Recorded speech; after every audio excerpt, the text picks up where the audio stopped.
గుర్తుంచుకో, ఇది నీ జీవితం.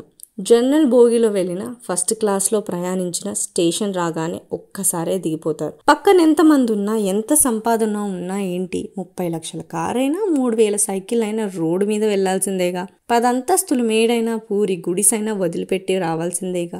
ఇద్దరు కొట్టుకుంటే ఒక్కరే గెలుస్తారు, అదే రాజీ పడితే ఇద్దరు గెలుస్తారు. దేవుడి కోసం తీర్థాలు పుణ్యక్షేత్రాలు అంటూ తిరుగుతావు, ఆయన ఎక్కడో లేడు. శ్వాస తీసుకుంటున్న సృష్టితో నువ్వేసుకున్న లంకిలోనే ఉన్నాడు. కష్టం వస్తే భగవంతుణ్ణి తలుకొలుస్తావు, ఆయన రాబోయే కష్టానైతే ఆపడు. నిత్యం స్మరిస్తే కొండంత కష్టాన్ని గోరంత చేసి సులువుగా దాటి శక్తిని నీకు ఇస్తాడు. కష్టాల కుంభవృష్టిలో నిన్ను ముంచేస్తే నీకు గొడుగ్గా కాపాడతాడు. గుర్తుంచుకో, కొబ్బరి చెట్టు పెరిగే కొద్దీ పాత మట్టలు రాలిపోతాయి, జ్ఞానం కలిగే కొద్దీ తన పరాబాధాలు తొలగిపోతాయి. పుండు మానితే పులుసు అదే పోతుంది, పుండు మానకుండా పులుసు పీకేస్తే పుండు తీవ్రమై రక్తం కారుతుంది. జ్ఞానసిద్ధి అంచెలంచెలుగా కలగాలి, ఆత్రం పడితే లాభం లేదు. సముద్రం అంత సమస్య వచ్చిందని దిగులు పడకు, ఆకాశం అంత అవకాశం కూడా ఉంది. తలెత్తి చూడు ముందు. నీపై నీకు నమ్మకం కావాలి, నీపై నమ్మకం నీకు బలం, నీపై అపనమ్మకం అవతల వారికి బలం. నీ బలం ఎవరికి తెలియకపోయినా నువ్వు బ్రతికేయచ్చు, నీ బలహీనత మాత్రం ఎవరికి తెలియనివ్వకుండా చూసుకో. నిన్ను నీలాగా బ్రతకనివ్వరు. మరణం అంత మధురమైనదా? ఒక్కసారి దాన్ని కలిసిన వారు వదిలిపెట్టి రాగలిగారా? ప్రకృతి కూడా అదంతే, ఎంత పక్షపాతమో చూడు. ప్రాణం పోయిన జీవులని నీళ్ళల్లో తేలుస్తుంది, అదే ప్రాణమున్న జీవుల్ని నీళ్ళలో ముంచేస్తుంది. నీ పరిసరాలనంతా శుభ్రంగా ఉంచినా నీకు అనారోగ్యం రావచ్చు. బుద్ధి అనే ఆసుపత్రిలో ఆలోచనలు అనే వైద్యుడు నీ రోగాలను తొలగించగలడు. వాటిని ఆరోగ్యంగా ఉంచుకో.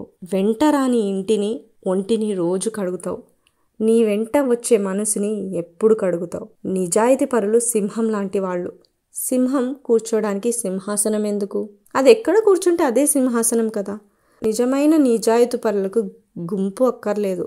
పండు తింటే అరిగిపోతుంది, తినకపోతే ఎండిపోతుంది. జీవితం నువ్వు ఖుషీగా గడిపినా భయపడుతూ గడిపినా కరిగిపోతుంది. ఇప్పటిదాకా ఇతరుల కోసమే నా వాళ్ళు అనుకుంటూ బతికేశావు. ఇప్పటికైనా ఆరోగ్యంగా ఆనందంగా నీ కోసం నువ్వు బ్రతుకు. వచ్చే జన్మలో నువ్వెవరో, ఎక్కడ ఎలా పుడతావో, అసలు జన్మంటూ ఉందో లేదో. నీవు నా వాళ్ళు అనుకుంటుంటే వాళ్ళు తర్వాత వాళ్ళు వాళ్ళ కోసమే బ్రతుకుతున్నారు. నీకంటూ ఎవ్వరూ ఉండరు, ఏమీ మిగలదు.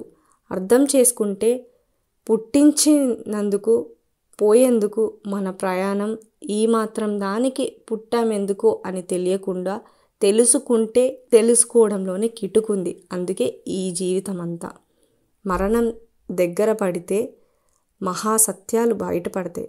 పని చేయడానికి మనుషులు దొరకరు, వంట చేయడానికి వంటవాళ్ళు దొరకరు.